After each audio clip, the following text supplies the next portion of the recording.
Kita lanjutkan kembali. Tadi sampai 3. Kemudian yang keempat adalah isim alam atau nama yang menggunakan pola dari kata kerja. Jadi ini sekilas saya ceritakan bahwa kalimat dalam bahasa Arab itu terdiri dari ada namanya kata benda, ada namanya kata kerja, ada namanya partikel, isim, fiil, huruf. Terkadang pembentukan sebuah nama, sebuah kata benda, itu menyerupai pola dari kata kerja dalam bahasa Arab. Nah, kalau kalian yang pernah belajar bahasa Arab, kalau dulu kalian pernah belajar bahasa Arab dengan dosen-dosen atau guru-guru sebelumnya, kalau dalam kata kerja biasanya kalian mengenal istilah fa'ala, yaf'ilu, yaf'alu, yuf'alu, dan sebagainya. Nah, terkadang pembentukan sebuah nama, pembentukan sebuah kata benda meniru pola dari kata kerja tadi.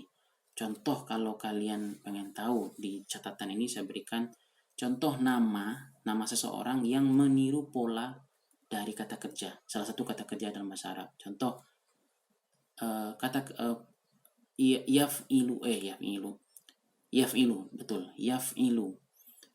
Dari kata yaf'ilu, harokat pertamanya fathah, kemudian kasrah, yaf'ilu, ya-nya fathah, fa-nya sukun, ain-nya kasrah, lamnya dhammah. Apa yang diambil? Muncullah kata-kata yathribu, kota Yasrib. Nah, Yasrib itu kalau ditulis, silakan lihat catatannya, ya, tha, ro, dan ba. Itu mengikuti pola yaf'ilu. Nah, semoga kalian bisa paham apa yang saya jelaskan khusus poin nomor 4 ini. Tapi kalaupun tidak paham, tidak masalah, penting kalian dengarkan saja. Syukur-syukur paham. Oke, yang nomor 5. Isim alam atau nama yang menggunakan pola dari kata kerja fu'alu. Nah, ini mungkin agak sulit juga bagi kalian yang belum pernah belajar bahasa Arab sebelumnya. Dengarkan saja. Contoh nama yang mengikuti meniru pola fu'alu ini adalah Umaru. Jadi nama Umar itu Umaru, ainnya harokatnya dhammah, mimnya fathah, ro-nya dhammah. Setimbangan atau sesuai dengan pola kata kerja fu'alu. Semoga bisa dipahami. Yang belum bisa ya tidak usah dipaksa. Tapi setidaknya nomor 1, nomor 2, nomor 3 kalian bisa memahaminya yang saya sebutkan. 4, 5 mungkin susah. Berikut yang nomor 6. Nomor 6 adalah semua isim, semua kata benda, baik itu mau disebut nama ataupun bukan nama, kalau dia diakhiri oleh alif dan nun di belakangnya, itu juga tidak boleh bertanwin. Contoh nama Uthman tulisannya, perhatikan di catatan nanti.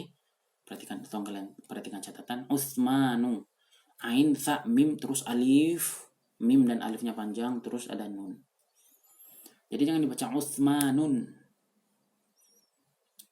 Nama Nabi yang juga disebut dalam Al-Quran Sulaimanu, tidak pernah ditulis Sulaimanun harokatnya, selalu Sulaimanu, kan ada alif dan nun di belakangnya itu.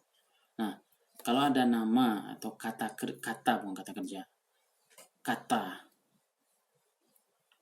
yang ada pola seperti itu, jangan ditanwinkan. Jadi bacanya nu saja. Uthmanu, Sulaimanu.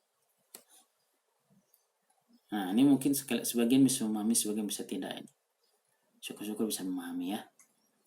Lanjut nomor 7. Di sini ada 10 cara kita mengetahui bahwa mana kata-kata yang tidak boleh bertanwin. Yang ketujuh, semua kata benda yang mengikuti pola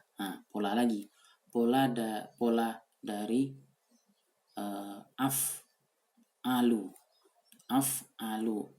Alif hamzah harokatnya fathah, fa harokatnya sukun, ain harokatnya fathah, kemudian lamnya harokatnya dhammah. Contoh apa? Ahmadu. Tidak pernah disebut Ahmadun. Afdolu. Tidak pernah disebut Afdolun. Akbaru. Tidak pernah disebut Akbarun. Makanya dalam lafaz azan Allahu Akbaru, Allahu Akbar, tidak pernah disebut Allahu Akbarun, Allahu Akbar. Tidak. Karena memang kaedah bahasa Arab mengatakan sebuah nama, sebuah kata yang mengikuti pola af'alu tidak boleh bertanwin. Berikut yang nomor 8. Nah, sama nomor 9, mungkin ini kalian bagi yang belum pernah mendengarkan atau bagi yang sudah pernah belajar bahasa Arab belum nyambung, tidak apa-apa, saya sebutkan. Isim jamak. Isim jamak itu adalah kata benda yang jamak, yang plural, lawan dari tunggal. Kalau satu buku bahasa Arabnya kitabun, banyaknya, kalau banyak buku berarti kutubun, gitu loh. Jadi saya ingatkan kembali, jamak dalam bahasa Arab atau plural atau banyak dalam bahasa Arab itu terhitung dari 3 sampai ke atas. 3, 4, 5, 6, 7, 8, 9, 10. Bukan dari 2. Sementara dari bahasa lain kan, bahasa kita termasuk kalau dibilang jamak itu, dibilang plural itu banyak, itu mulai dari 2. Lebih dari 1, berarti mulai dari 2 berarti. Tapi dalam bahasa Arab mulai dari 3. 3, 4, 5, 6, 7, 8, dan seterusnya. Nah, di sini dikatakan isim jamak yang mempunyai pola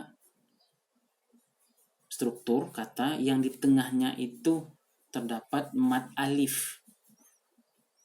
Misal ada sebuah kata, kemudian di tengah kata itu ada alif mad panjang gitu. Nah, contoh bentuk tunggalnya, surat bahasa Arabnya risalatun. Itu bentuk tunggalnya. Ketika dijamakkan menjadi rasailu. Nah, silakan lihat dalam catatan, kalau perhatian kata-kata rasailu, setelah huruf sin itu ada alif. Itulah maksudnya mad alif atau alif mad alif. Nah, nanti jika ada kata-kata jamak yang seperti itu, maka tidak boleh bertanwin. Contoh yang lain, nasyidun jamaknya adalah anasyidu. Anasyidu, tidak boleh anasyidun. Qabilatun itu tunggalnya. Ketika dijamakkan qobailu, jangan dibaca qobailun. Seperti itu. Nomor 9, yaitu kata bilangan. Di antara jenis kata benda, salah satunya adalah bilangan. Jadi bilangan itu dianggap sebagai kata benda, masuk dalam bagian kata benda. Kata bilangan mulai dari 1 sampai 10 yang mengikuti pola lagi nih. Fu'alu, maf'alu. Contoh salasu atau thulathu artinya 3. Ruba'u artinya 4. Atau dalam Al-Quran surat An-Nisa ayat ke-3 apa ke-4. Masna wa thulatha wa ruba' wa thulatha wa ruba'u. Tidak pernah disebut sulathan wa ruba'an, tidak. Karena dia terlarang untuk bertanwin. Nomor 10, ini yang terakhir. Sebuah isim atau sebuah kata benda yang huruf akhirnya berupa alif mamdudah. Alif mamdudah itu ada alif tanpa harokat, terus ada hamzah. Masya Allah, hari hujan Allahumma shayban thayyiban nafi'an. Semoga suara saya masih jelas. Jadi alif mamdudah itu sebuah kata yang di akhir kata itu ada alif tidak pakai harokat, kan alif tidak pakai harokat. Kemudian ada hamzah. Jadi antara alif dan harokatnya itu tidak nyambung, pisah. Berjeda, ada spasi sedikit. Contohnya apa? Ulama'u. Jadi dalam kata ulama, setelah mim itu ada alif, kemudian ada hamzah. Itu namanya alif mamdudah. Ulama'u, syuhada'u, asdiqa'u. Jangan dibilang ulama'un.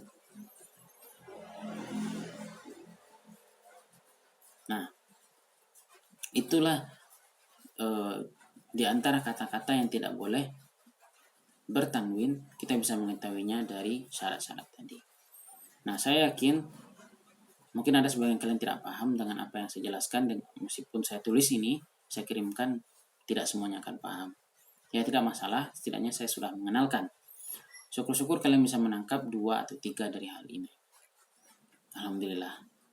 Nah, Pak, kalau kayak gini berat juga bagi kami sebagian, Pak. Ya, sebelum dicoba dulu. Kalau mau tidak dicoba, saya cuma mengingatkan saja bahwa fokus kita, titik fokus dalam materi kali ini pada halaman 23, penulis dalam kitab ini cuma memfokuskan untuk nama-nama yang ada di sini. Gunanya apa? Ketika kalian membaca teks, menemukan teks-teks tadi, nama-nama tadi, kalian tidak kaku lagi. Masa Muhammadu sih? Apa yang menyebabkan dia Muhammadu? Padahal jelas-jelas kita sudah belajar bacanya Muhammadun. Masa Zainabun sih? Padahal itu tidak boleh bertanwin. Jadi bacanya Zainabu. Makanya kalau kalian perhatikan pada halaman 23, halaman 23. Maaf. Di latihan terakhir halaman 23, Iqra waktub ma'adhabti awakhiril kalimat. Nah, si penulis kitab ini memberikan latihan kepada kita untuk apa? Membiasakan lidah supaya nggak keliru lagi dalam mengucapkan, menyebut harokat terakhir dari nama-nama yang pernah disebutkan di atas. Contoh di sini Hamidun. Nah, saya kalau ngetes baca-baca kayak gini, pengalaman saya nggak akan main-main, dalam artian kamu baca seluruhnya, jangan disukunkan huruf terakhir gitu. Jadi jangan Hamid dibaca, tapi bacalah lengkap-lengkap. Hamidun, Zainabu, Aminatu. Gunanya di sini supaya kita berlatih supaya lidah kitanya tidak kelu. Ini barulah hanya sekedar 16 nama ini. Belum tentu nama-nama lain. Saya pribadi meskipun S1, S2 saya mempelajari bahasa Arab, belum tentu semuanya yang saya pahami dan saya kuasai. Ada beberapa nama yang saya kira itu boleh bertanwin. Ternyata tidak boleh bertanwin. Ya, namanya proses belajar. Tapi setidaknya yang 16 kata yang saya sebutkan ini kalian tidak keliru lagi. Itulah maksud dari penulis kitab ini menjelaskan dalam kitabnya. Jadi sekali lagi jangan sampai salah lagi dalam menyebutkan harokat terakhir. Ketika kalian disuruh membaca lengkap-lengkap, jangan salah lagi menyebut Muhammadu, itu salah, tapi Muhammadun. Aminatu, itu betul, jangan disebut Aminatun, itu keliru. Nah, jadi pada halaman 23 ini kita dikenalkan membedakan, mengetahui mana sih nama-nama yang boleh bertanwin, mana sih kata yang boleh bertanwin, mana yang tidak boleh bertanwin. Semoga bisa dipahami.